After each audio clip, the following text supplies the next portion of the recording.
Rubbin Mind, so we're live here on Channel Television. Happy New Year! 2012! Yay! Jude, rejoice. What is the tribe of the dress you're wearing? I got that question all through church. What today. is the What's tribe? the tribe? I'm like, I'm Nigerian. I don't know, I'm Nigerian dressed. Right. Right. Welcome. It's New Year. It's 1st of January 2012. And it's an exciting time to be alive. Yes, as my pastor said, this is my year of grace and massive opportunity. As well as scanners in the church. Eh? As well as scanners. Oh, we don't have scanners in my church. You don't have scanners in your church? No, we don't. But they have to scan. I'm sorry, my church we are before you come people. in, we scan you in the name. It's amazing. It's an interesting time. You know, yesterday I was almost ashamed of myself. You know, I was out of the country with someone, and the only thing we're hearing from Nigeria was, you know, the mother of all this, you know, the whole threats. You know, and at some point yesterday we thought, look, in any case, this our dear airline is always late for its flight, and our flight was evening. Are you sure we should not stay here?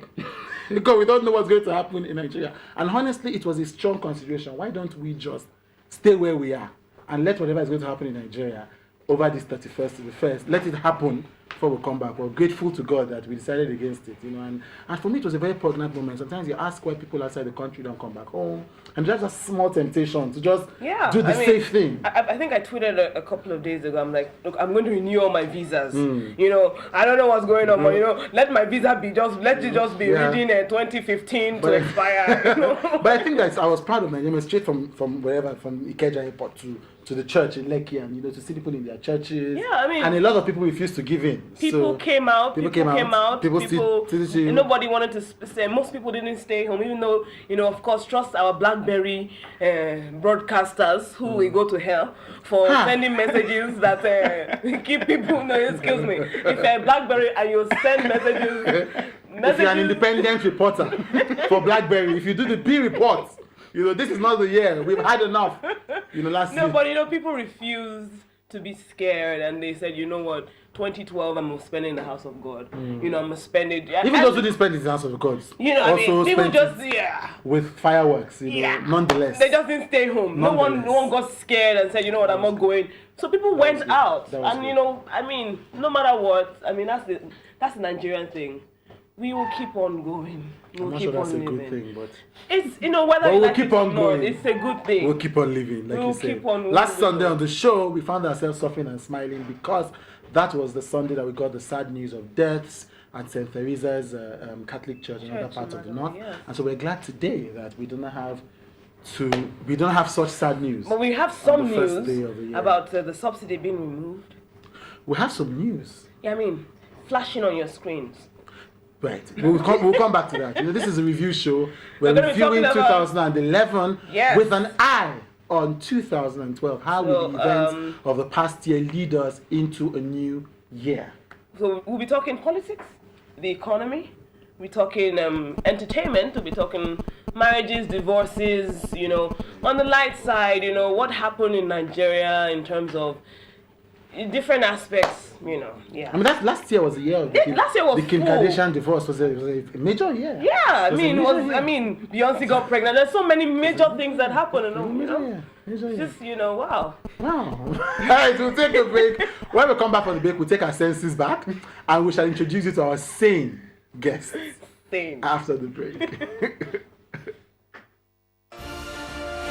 Reporting politics is not as straightforward as you might imagine. Most times, what is may not just be as it appears. More like the case of the more you look, the less you see. The more you try to understand the situation, the more confusing it gets. What we do in politics today, dissect the scenario, no matter how difficult, because ultimately, our job is to help you make sense of it all.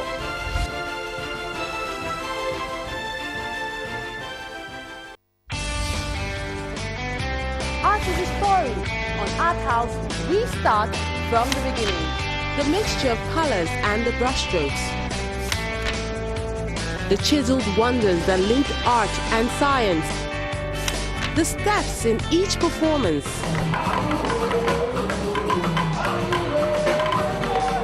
The highs and the lows of emotion. The world of words, rhymes, and rhythms. But this is not a political poem. It's a revolution. It's the evolution of a people refusing to suffer and smile the wall. On every page, all the elements of a good read. Where else can you get it? Art House. Life is art.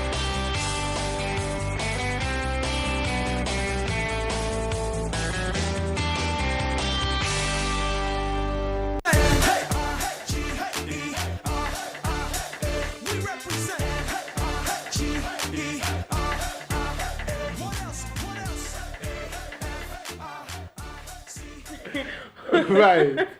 Welcome back. It's still the New Year's show on Rubbin Mind, live from the Channels TV studios in Lagos, Nigeria. My name is Chude. And my name is Shade Ladipo. Right, we're getting straight into it because there's a lot to talk about. If you've been following us on Twitter and Facebook, we've detailed everything that happened in the year. My producers expect that we're going to talk about everything Let me arrange that happened it first. in the year. But before that, we have to introduce our guests, the same people in the house. I'm back so excited. on the show for the first time since he went in search of the golden fleece 2012. and came back with fleece. Tolu Ogunlesi. Tolu is, of course, a journalist. He's a journalist. Ish. You know, he's a writer. He's a, you know, in these days of thought leaders, Tolu is the original thought leader, complete with Voltrons. You know, and he's also a general arts body. Tolu Ogunlesi. It's a pleasure to be back on the show. Fantastic. The next after, you know, there's a way that when you're around INE, you just start behaving yourself. You just. And I think today is the white. It's, That's why even as I was talking to them, I was like, you just find yourself doing yourself. Mr. Ayeni Adekunle is a publisher. He's a communication entrepreneur par excellence, you know, and he's the general go-to for entertainment. Like they say, they didn't invent entertainment reporting, they only reinvented it. Welcome on the show, ETG. Thanks, guys. Fantastic. It's been a while, Thanks, almost a year since. Last time you were here was the Green. Was when Sadly. the Green passed, unfortunately. Sadly, Green passed. Right, welcome on the show again. Thanks. finally, And then Mr. finally, Nigeria. President 2025. You want to cause trouble? I thought I was Tolu, right? No, not yet. Oh, actually, you know, we're going to do that as an inside joke. Okay, well, it will be a family matter. It will be a family matter. Benga Sheson, an ICT for development consultant, an author, and all other protocols. Welcome on the show. Thanks for having me. Fantastic. So Now let's get down to it. Yes, we're going to try. You know, the funny thing is we're not doing one thing. We're trying to touch everything. You know, politics, entertainment, disasters, which can also be called politics. You know, economics. We're trying to look at everything. But let us start from this. From where? From Chude's best area. Which one? Nigeria. Let's talk about this. You know, this morning the news begins to filter that this fuel subsidy that we thought had been removed from the budget, or that's also some newspaper editorials told us, has now been removed again. That's apart from the fact that it's going to be removed again on April 1st. So we are confused. Is this a New Year gift? Is this what is it?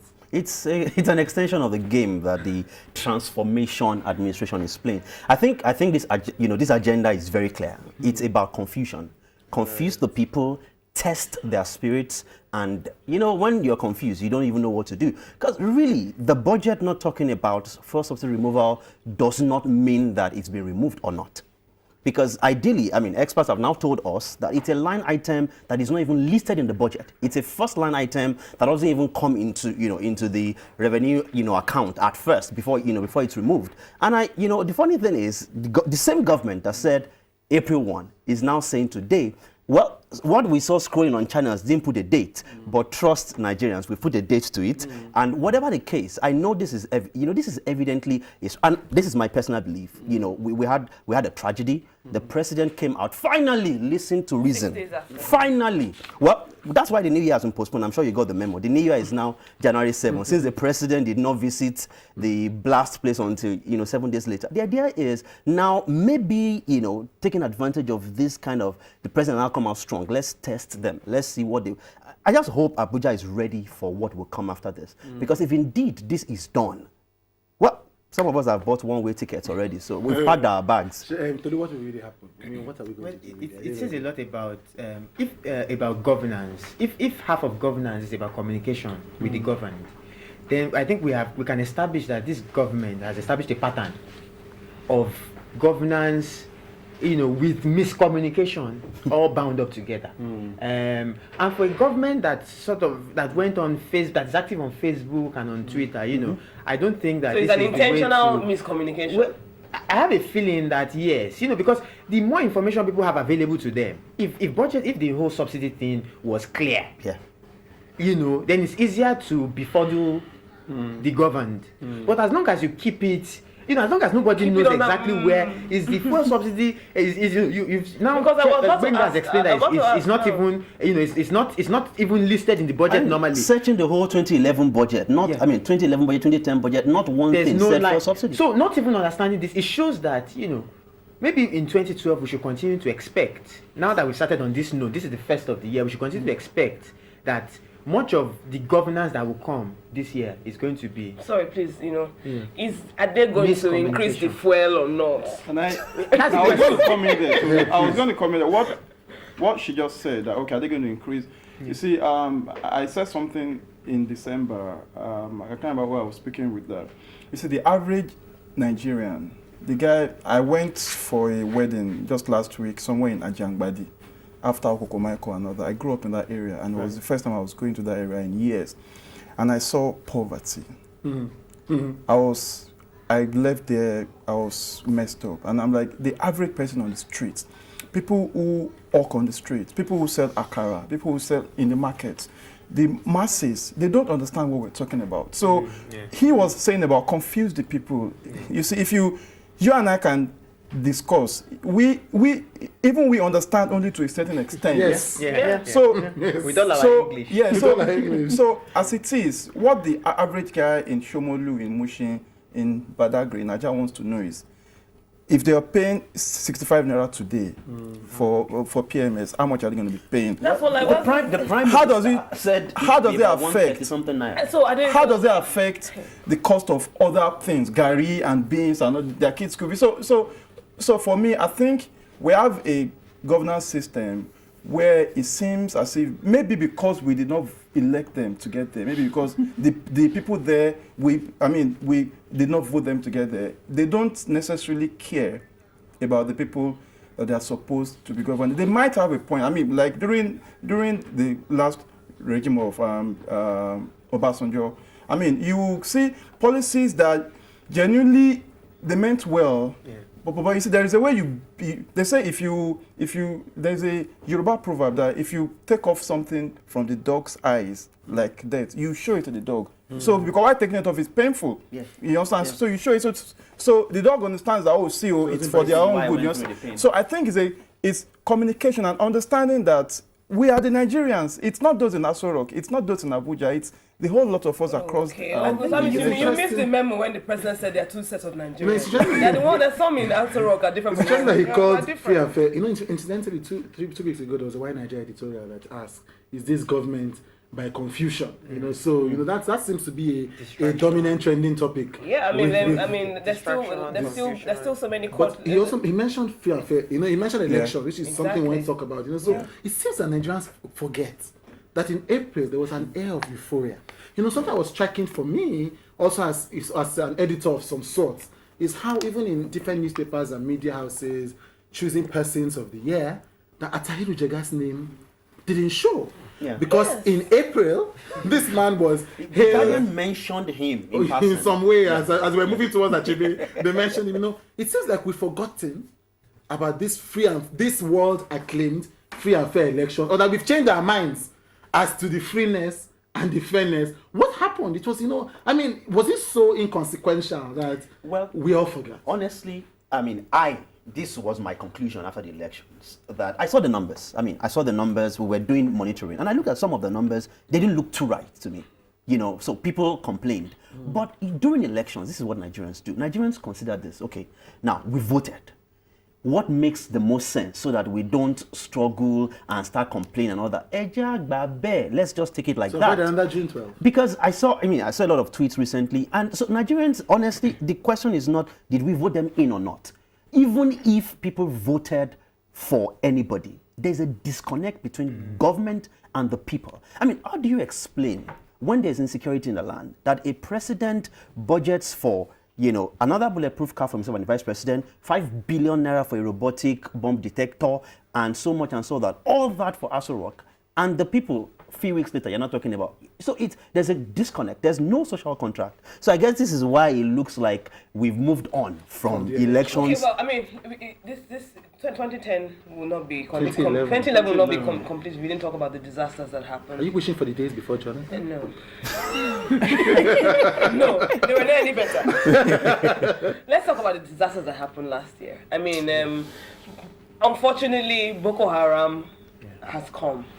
I mean, as at when what's the name of that Fodi Dodi guy that tried to blow up his pants? Abdul Muttalib. Yes, you know his name. I know what he did.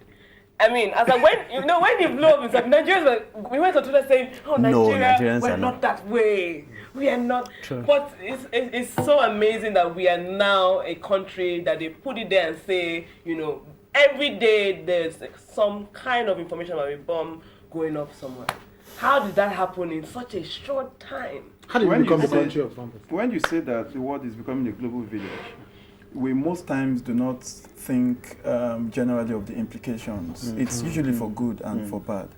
So when good things happen in America or in Japan or somewhere else, it tends to rub off on us here. I mean, if you take culture or take music, take technology and all that, you know, it tends to rub off. Unfortunately, when the bad things also happen, trends like bombing and all that, it also, I think it's just an extension of what's happening all over the world. And unfortunately, just like even with culture and a lot of other stuff that we borrow and imbibe, and we tend to abuse or not use them well, unfortunately, we're also not prepared technologically, security-wise. Are you saying what Jonathan said? It's our turn? Are you saying that it's not? No. It's just the fact that you see, people take the Abdul Muttalib guy. Where did he get his orientation from? How did he get to Yemen? Did you get so you see, he was only a matter of time.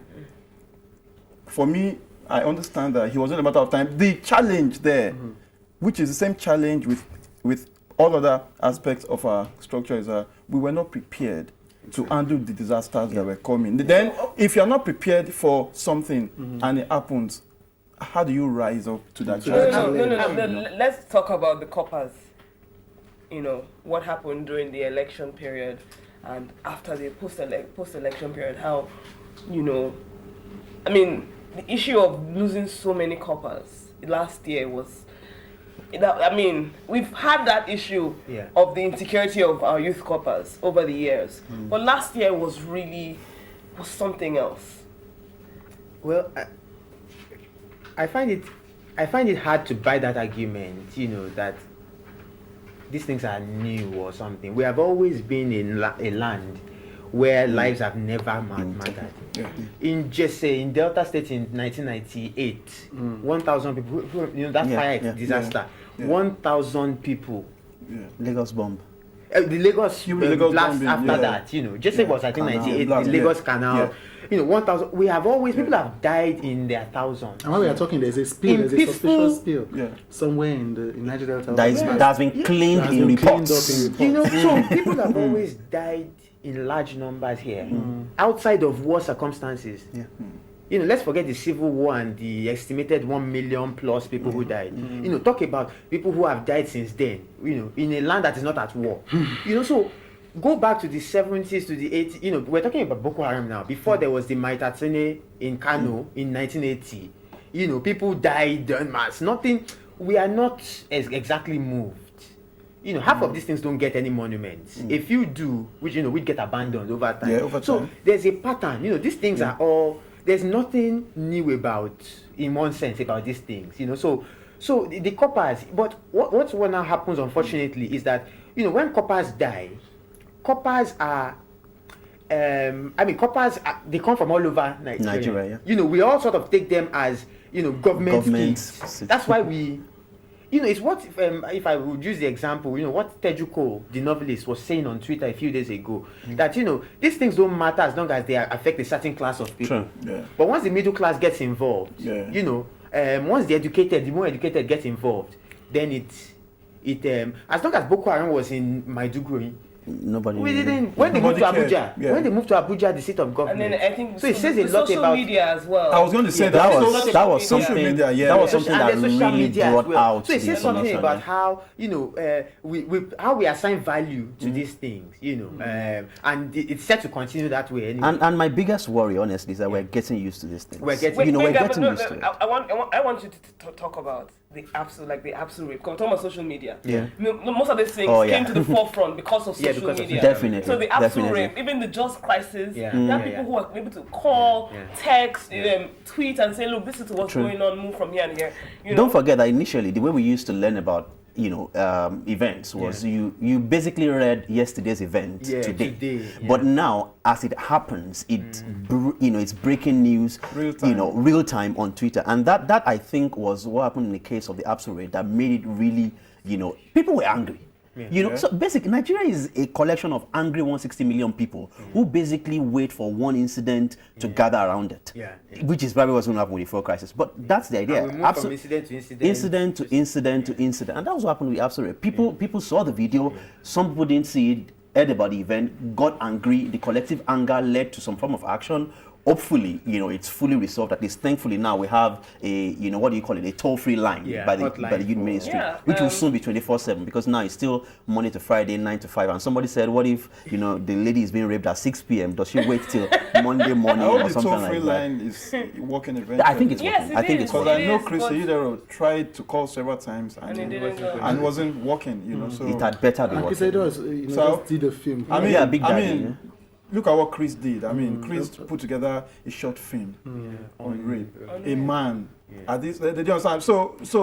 So for me, I think also the way we react as individuals, there's a lot that you can do in your own little corner. Okay, this has happened. This is my own contribution beyond talking. Beyond talking. Yeah, because the collective anger anyway doesn't exactly achieve much. Yeah. Whatever It gets doesn't. done is done by It is, an individual. Next step.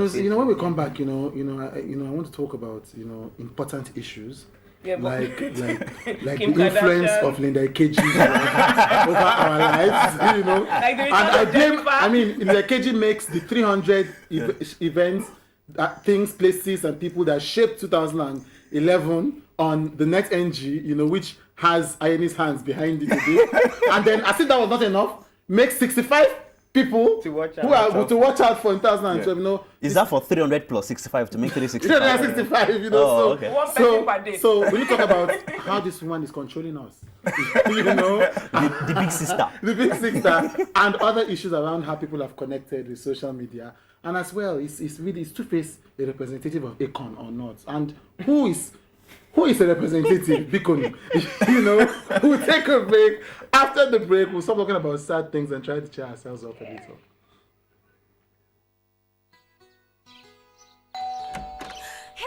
My daughter, I have missed you so much. Thanks for coming.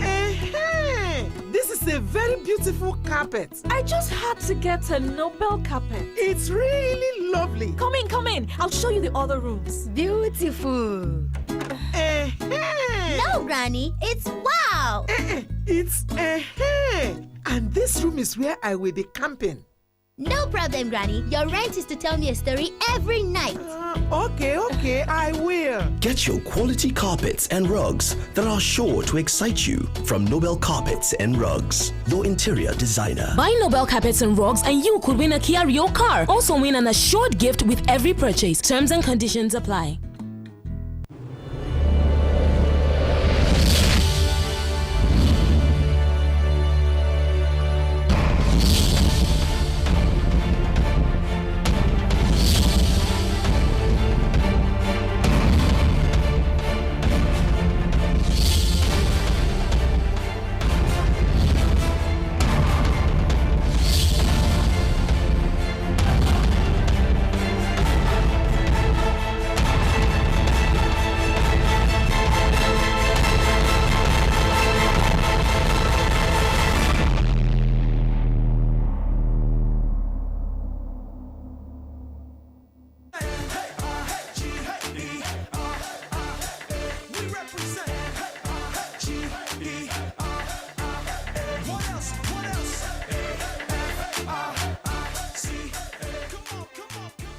Right. Welcome back. We're Still talking about Rubbin Mind. globalization of marriage and sometimes we should really do a after the show, clipping. Yes. The discussions that we have and Rubbin Minds behind the and scene. we can't put it we can't put it on air, we have to put it on YouTube or something. We can't even say YouTube. So you can see some of the clothes that people came to studio with. and then forward invoices to Google for showing YouTube. Because they're not in Nigeria. One show. Yeah. Right, but we're talking about social networking and the new power that people have in their hands. And I was joking backhandedly about Linda Ikeji, but she seems to symbolize, because talking about Absu rape from the sublime, like I saw Absu a rape. columnist on the national newspaper acknowledge her as the source of the information. Yeah. So when I saw that, I just said everything from power. Absu rape. Power has are now quoted as sources. Yes, of course. Power Because has indeed changed if you have the CNN Power app has indeed on your changed phone, hands. if you have the CNN app on your phone, they make the eye report. And it's a section on its own. They give you opportunity to upload immediately. And they don't care. They just tell you upload. Even though they don't tell you that you're being used as a freelance reporter. But what I'm saying is, Which is also what Facebook is doing. Freelance content generators for Facebook to sell to advertisers. And this is just a bias. I'm just standing here, I see someone just take it and write, a bombing. You don't know if it's verified or. So what are we saying now? Is it? But yes, I think power has indeed changed hands. It's changing hands. When it's changing hands, It's changing hands. But in many circumstances, it has changed hands. Completely. Because in the past, what we now call traditional media, that's where the queens and the kings of news dissemination and all that, were coming from. Now, we are talking about Linda Ikeji, for example, The net NG. a blogger, the net NG, Bella Bella Naija. I mean, that's where you go to get your information. These people started, Bella Naija, Linda Ikeji started as bloggers, personal bloggers, talking about, So I don't think Linda has moved from a personal blogger. She's a personal blogger. Linda's case fascinates me. I'm telling you. Do you know why? It's fascinating to me too. I'll give Bella Naija credit for generating the bulk of her content. I'll give the net NG,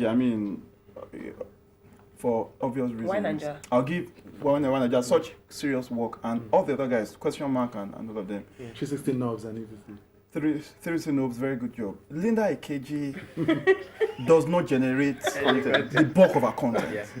What Linda does, she understands the dean of the marketplace. They understand. And for me, people condemn her. She picks from Encomium, picks from City People, picks from Saturday Punch, picks from The Sun. At times, she doesn't even remix. She takes it there and puts it there. Okay, put it collected from Bella Naija. But you see, not trying to encourage that. And I've had personal conversations with her on these and other things. But you see, it takes some certain skill to understand what the audience are interested in. And give it them. So if Linda was the editor of a national newspaper, and a newspaper would be on the best-selling list. Because she's an editor as she is, in one sense, she has to make judgments. The truth is, everything she gets from on her side is going from other side. So what's stopping you from going to the other side? But you won't understand what to pick. Don't forget, though, So she's like that people go there at times For the not content. for the content, For the comments. Okay. But sometimes Linda herself understands the alchemy or whatever it is they call it of generating the kinds of you can see her pulling the strings. It's incredible what social media. Now to move to one of the things I want to discuss. I understood the power of Linda Ikeji's blog when my article came up on CNN. Oh, the gay activist, the gay writer. I rebuke you in the name of the Lord. Because that article was on CNN's website. And people didn't notice. And the leader calls me in the morning and says, I'm going to put it up on your site, on my site. But I want to tell you first, because that once it happens, so she's calling me as a friend. Do I want it on? And me and her knew that power was going to change hands. By the time it stepped onto the other side, it went different. Like wildfire everywhere. So let's talk about that bill, because one of the things that my editors said we should talk about, it seems like, even in terms of popular discussion, like generally, opinion leaders in just left this matter alone, the anti-gay bill. Yeah, I'm not going to touch this matter. Let us just move on. There was a lot of things going on with the US. Even Nigeria. People were protesting in the embassy in New York. Yeah, and you know, The first, David Cameron had threatened that he was going to withdraw for donor aid to Nigeria. You know, Obama, that was before the bill was passed, and after the bill was passed, President Obama now sends a notice to all embassies saying that they should quicken their efforts to support, you know, minority sexual, LGBT rights across the world. So, you know, now that bill has passed through the Senate, that bill is moving into the House of Representatives. What is the future of the bill? What is the usefulness of the bill? No, seriously. Well, yeah, I think I've had this discussion with you, David. Yes, and I said, you know, I mean, the people have bashed the senators, they've been the whipping boys of these things. But, you know, to be honest, these people have simply felt the pulse of the society that they are sitting on top, atop. And they have just done what, I mean, go comment. Because this is a popular bill. You know, so it's easy to say that these senators, look, any of those senators who had, who was opposed to that bill, you know, I have a feeling they will still have chosen to go with it because it's one of those cases where, you know, you look at the pulse of the people. Now, in 2009, Archbishop Akinola got onto Times, Newsweek or Times most influential person based on opposition to homosexuality and the fact that he sat, you know, on top of the Nigerian Anglican Church, which is one of the largest in the world. You know, so if you look at those patterns, then, you know, it's hard to blame. It's hard to, you know, it's one of those things where these people just flowed with the public mood. Is that not the essence of democracy? And that's the essence of democracy. In one sense, you know, I think this is not. How do you gauge the public mood? Yeah. Without any you understand? He's subjective. I'll give an example. You see, it's not. There were very, very sensible arguments I read while this was on. Like, okay, what are the most dangerous trends facing us today? Oh yes, that is not one of them. You know, homosexuality is not on the top of issues that face the biggest problems for parents who have kids in secondary school today or in primary school, and I might be wrong, is not that their daughter or their son is going to become It's not there are more serious paramount issues that face us as individuals, that face us as families, that face us as communities. Domestic violence. Did you understand? First of all, we have a Marriage Act, right? Does the Marriage Act define marriage as between any two people? No. I think it defines between man and woman. So that is already set. But obviously, this was a lobbied for bill because the comments that came after from different quarters, you could tell, okay, people lobbied for this bill. I don't think legislators knew how popular it would be. Of course, now they will latch on. Okay, let's leave gay. But then again, one last thing, you know, what shocked me the most, you know, was the utmost hypocrisy, you know, of an entire society over this thing. All of us know that there are homosexuals in Nigeria, especially in high places. In low places, all over. We know them. Remember, this is a Twitter age, so it's unconfirmed reports. I know, but a lot of us know people individually. Can I ask you a question? You know people individually like yes, I do. I'm not going to go on air and say I don't. So look, can I ask you a question? You know, but so the hypocrisy shocks me. Benga also. Benga, I want to ask you, which is the more dangerous trend? Homosexuality, or the fact that most of our adults, young adults and old adults, are more, you can allow me to use the word polyamorous than ever before now, which is more. Sorry, Oga, you have to break that down English. Polyamorous. Yes, I don't understand. I'm worried for you, Shady. I'm sorry. No, on a serious note, I mean, which is a more dangerous trend? Yeah, if you think of are there more married women and men sleeping around recklessly? Yeah. Are there more young people? Are there? Yeah. I was at a Coco concert last week, and you will see 14, 15, 16-year-old that you could tell that they were sexually active. Which is, I think, I mean, the bigger problem for our society is the values that we hold dear today, that we're passing on to our young people. You know, it's important for me to say this because you know you had said before that you're a moderator, because sometimes we don't go beyond the surface. So that when the America and the UK threatens to withdraw aid, Nigerians should know that we are saved from an AIDS pandemic simply because of PEPFAR. Yes. You know, AIDS. Just pushes billions. I visited the military hospital in search of a story. You know, early this year, and drugs are free. These are some of the best equipped hospitals in the land. People who you would not guess who have HIV/AIDS. People who are living amongst us, as we've always known, who have HIV/AIDS, who are managing it only because of the free drugs. Now, these are legislators who have not, in the past 2 years, legislated funds to solve this problem. So when we say things like, let them carry their money and go, you know, we don't understand that our house girl, our mother, father, uncle, brother might actually have his or her life being saved by monies coming from responsible governments that are taking care of their people. It's just an opinion. You know, okay, I mean, since we're talking about responsible, maybe not government, but I mean, let's talk about responsible Nigeria doing great things. Are you so scared that government cannot be responsible? I'm not thinking towards that direction. Okay, so where are you going? We are the ones that are responsible. Right. You know, it's 2011 again showed, as I said, the power has changed hands. A lot of young people are doing things for themselves. We're not waiting for the structure, we're waiting for the support from the government. We have people like Kobam's being interviewed on CNN. We are taking it by our hands. People like Better Naija are giving us the platform to tell our stories. You know, NetNG, One Naija are showcasing young people doing things. I mean, let's talk about the young people. Yes. Starting from the very important question. What does it mean to be a representative of convict records? No, because you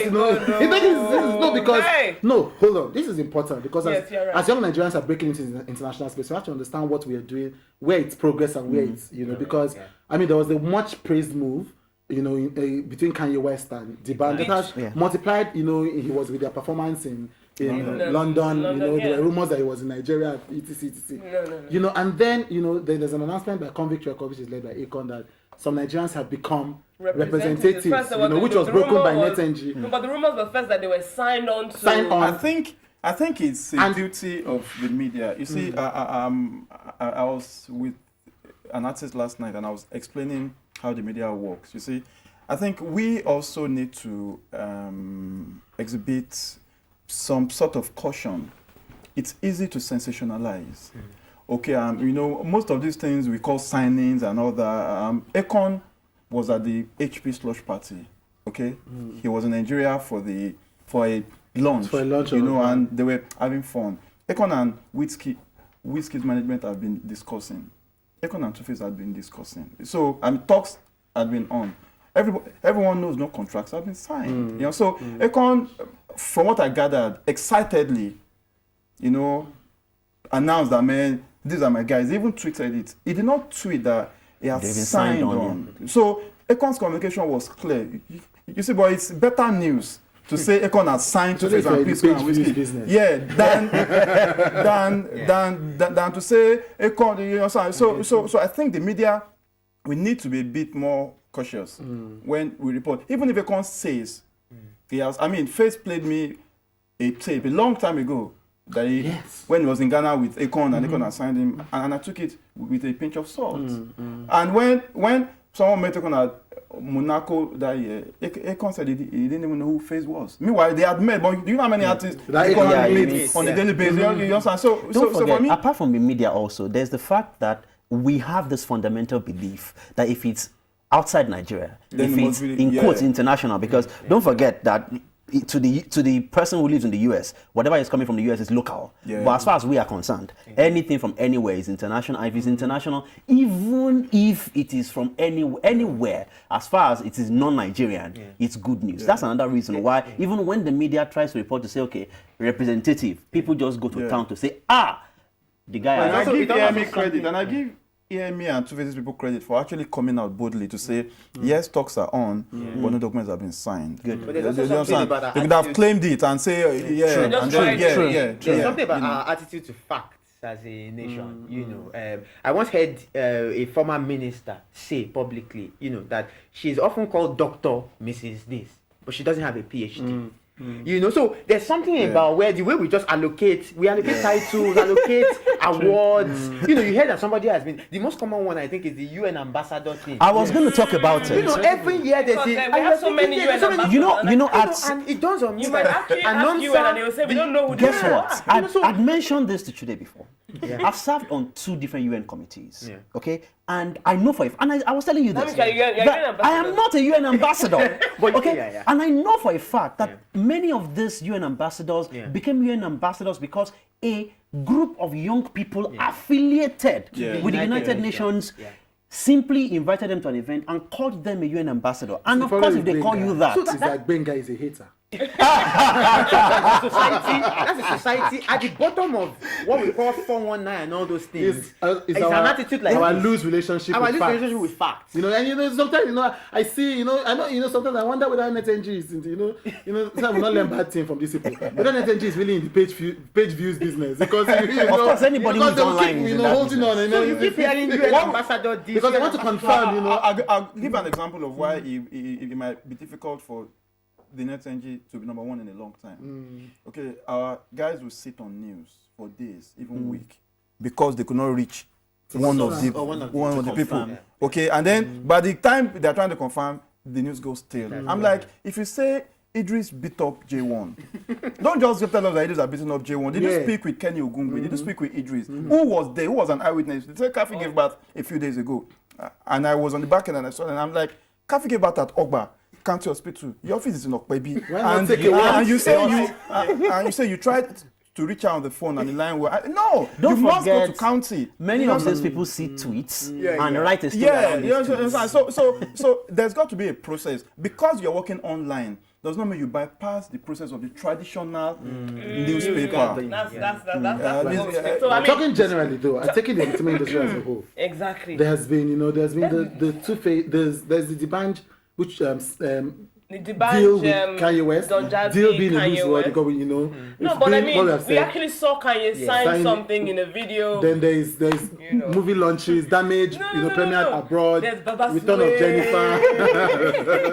That to me would be like that's one of the funniest things that happened in possibly 2011. the most instructive event. Why do you think so? And the Baba Suwe event because you see, for somebody who anybody would tell you that they've been convinced, even without fact or evidence, that he has been peddling drugs allegedly. Almost everybody that understands that you no. That's what to actually get arrested. Okay, and checked. And then now, and the body as serious as the NDLEA, as thorough. Okay, and then you now find out after several weeks. Clean bill. I have people who believe till tomorrow that it was jazz. Yes, it's incredible. So, and then, but I see it beyond that. I see it as an opportunity for the gentleman to actually revive his career. Exactly. And he got some reward for it. There are people who had never heard of Baba Suwe. Especially outside the Yoruba speaking. Yeah, who had never heard of Baba Suwe. You wouldn't pick a major role for him in the past 2 years. Like, this is one major thing that he has done. I think you should do a movie about it. Oh, I'm sure someone has written the script already. The implications generally. I wish he was tweeting it live. But the NDLEA gets away with a slap on the wrist. Because thinking about the implications, I don't even want to so we should leave the implications. Let's leave the implications. That's another topic for because another day. But we're talking about rewards. We'll leave it. Can we talk about rewards? Let's quickly just go to the international thing and talk about Kim Kardashian's 72-day marriage. Seriously? Yes. The reward. Excuse me, please. It's news. It's news. Beyonce getting pregnant. Excuse me, it's news. In case you've missed it. This is Rubbin Mind's extra. And the presenter is Shalila. I mean, Kim Kardashian makes $16 million from her wedding, and then she gets divorced 72 days later. Amazing. 2 questions I have. One, Benga said, do you ever think that on national television you'll be discussing Kim Kardashian? That's one. How Bill Clinton looked in the camera and said, I did not. I am saying now, I did not discuss. It was sharing by herself. But secondly, first, this first and foremost, where they say, first, Britney Spears also had a short spell of a marriage many years ago. Second, as Tolu Ogunlesi revealed to us, there's a certain senator, presidential liaison, who was married to a certain, to a yet unnamed They, you know, Tolu, you said they met journalism big boy who met within a year. Met in they are- January, married in So really, April, and December. It was all. Is that really, you know, something worries me? Is there not a global tradition of outrage? You know, people are quick to outrage, especially on social media. We are outraged by, you know, somebody putting a name somewhere. We are outraged by a divorce. We are outraged by harassment. Where, you know, there is an outrage industry to that. Yeah. No, for me, it's an opportunity. The way it used to be, okay, I mean, he was saying about people, newspapers giving us yesterday's news today. You know how they give you the news, when you read it. I remember when I was in UI, you know, if you want to write to Time, you know, you have to do a letter, post another, you know, you understand? So when you read the news and you have an opinion, you know, you have to write, you send it the letters will go through the whole log and pick the best. You could even win the prize, you understand? Now, it's changed now. Okay, so the mediation. Somebody does something in Chicago and you have an opinion on it. Yes. You tweet it. If you have 2,000, 3,000 followers, one person amongst them can bring it to the attention of a million people. So for me, we suddenly have a voice. Every individual now with a mobile phone is a citizen journalist. Okay. Especially when you consider, the circulations of our traditional media, for example. Or the non-circulation. You know, and you think of the fact that many individuals on Twitter have more followers than newspapers the number of circulation. That's a good one. More followers than some newspapers have Like circulation. if you put together the total Facebook and Twitter followership of some of our leading showbiz figures, the Don Jazzies and the Banj and Diary and Two-Face and all of them, you will find out that they potentially can reach more audiences, active audiences, than all our newspapers put together. I mean, Don't forget, when you read a newspaper, you can only tell someone. When you get a tweet, you can retweet, you can quote, you can Rihanna, there was this international, you know, between Rihanna's Twitter handle battles an Italian magazine that called her an N-word. You know, and it was amazing to see because she has some 10 million something followers. And this is a magazine that has some influence in Italy, but can't stand against, you know, the newspaper that is now Rihanna's Twitter. The challenge though, I've always talked about, there's something that always comes to mind. We sort of have these lines and fences between offline and online. You know, but as far as I'm concerned, there's no line. There's no line. There's an example I like to give. You are sitting in a downfall, and you find a tweet that says, "Oh, there's traffic on Third Mainland." What do? You tell the downfall driver. He goes on another phone and he passes the message on to fellow downfall, not by Twitter, by word of mouth. So you jump from Twitter into word of mouth, into so it's. You know, you tell people who are not on Twitter, who don't know what Twitter is. You don't tell them that, I saw it on Twitter. You heard it. Okay, we need to but the challenge though. We need to take a break. Oh, okay. We need to take a break. They'll take the challenge. No challenges. I'm going to talk about Kim Kardashian.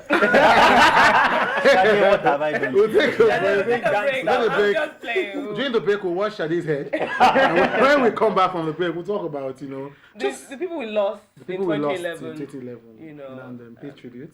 And they round up the show.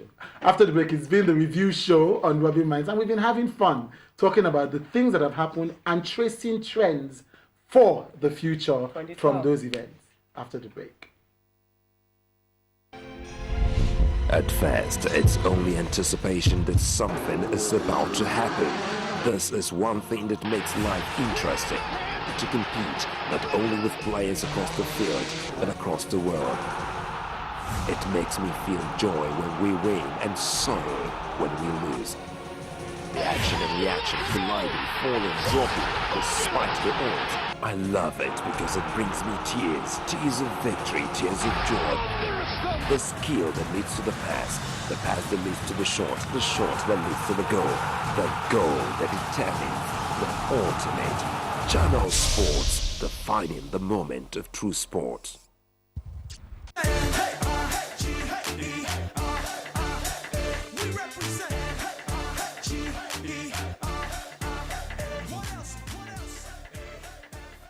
Welcome back. It's still Rubbin Mind, and we're wrapping up the show talking about 2011 review and looking to 2012 and seeing, you know, exactly. I mean, 2011 we lost some great ones.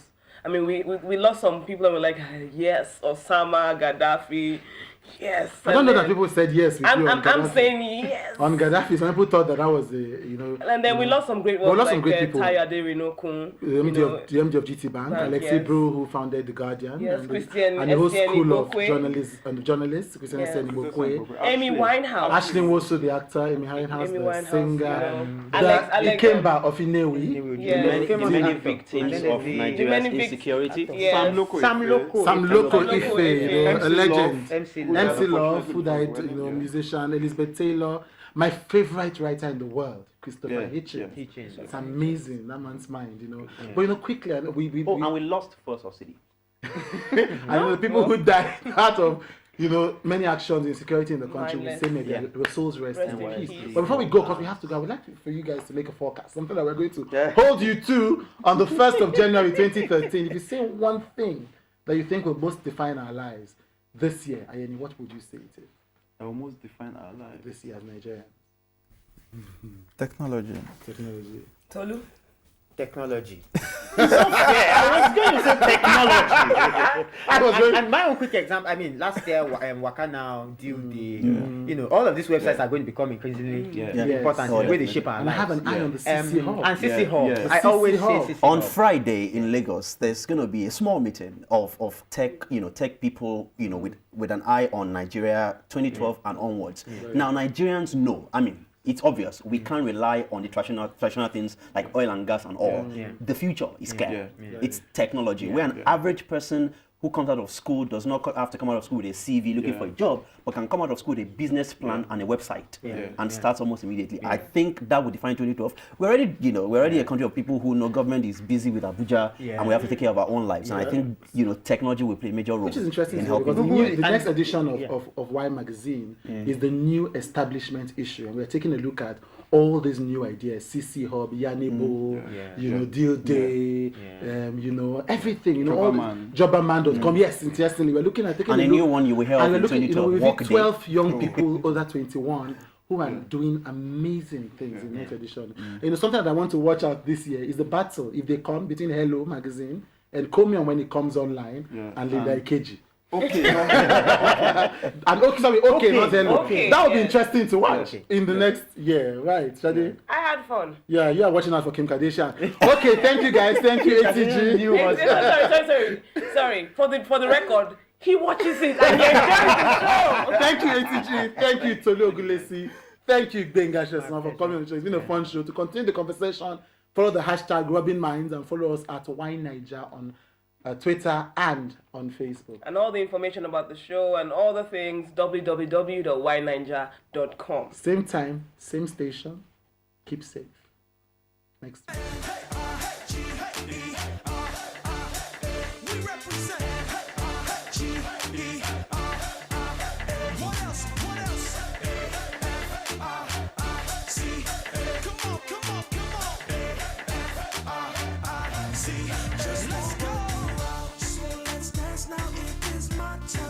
Just won't work you out. I am ready for your action. Just won't work you out. You should cut off all this trying.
Welcome to the show. It's Rubbin Mind, and we're live here on Channel Television.